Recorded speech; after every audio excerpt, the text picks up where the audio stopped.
Ayan, yan na po ang aking talong. Ang aking talong, ayan.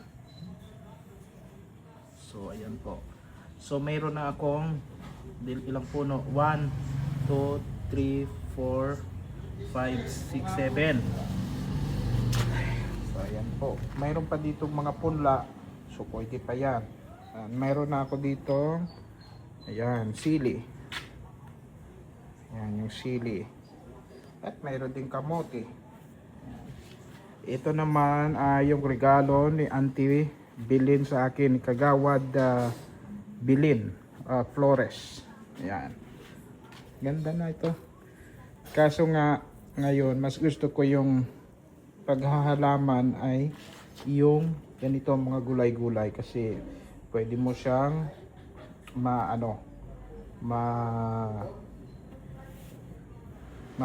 mapakinabangan pag ulam-ulam.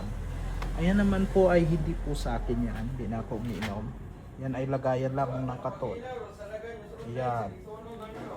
So yan po ang aking kuwan. Ang aking mga pananim.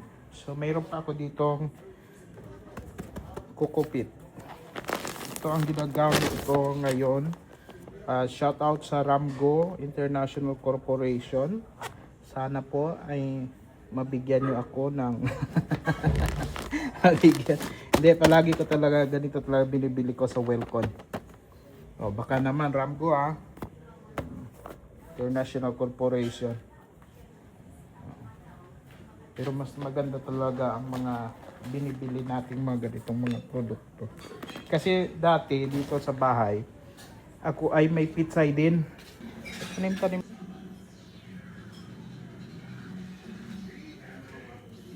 Ang aking tanom na mga talong may maniswak, may matambok.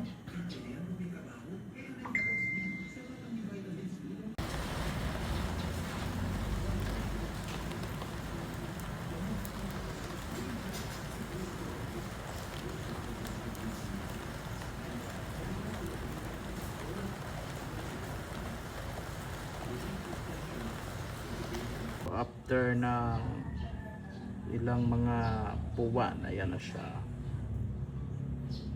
Grabe, magbubunga na ang tinanim nating talong.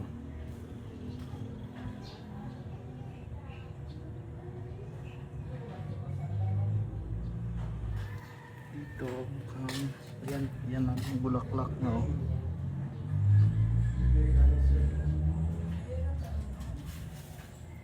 Ayan na, may bulaklak na siya dyan. Ay, pag video sungguh juga doon ako matay man do. Gasunggot ko na, gasunggot ko na. Hindi, pag video nagasunggot. Lukot na si Manong. Lukot na si Manong aning Ito, ganito maraming magiging bunga eh. Ayan. Yan o, diba?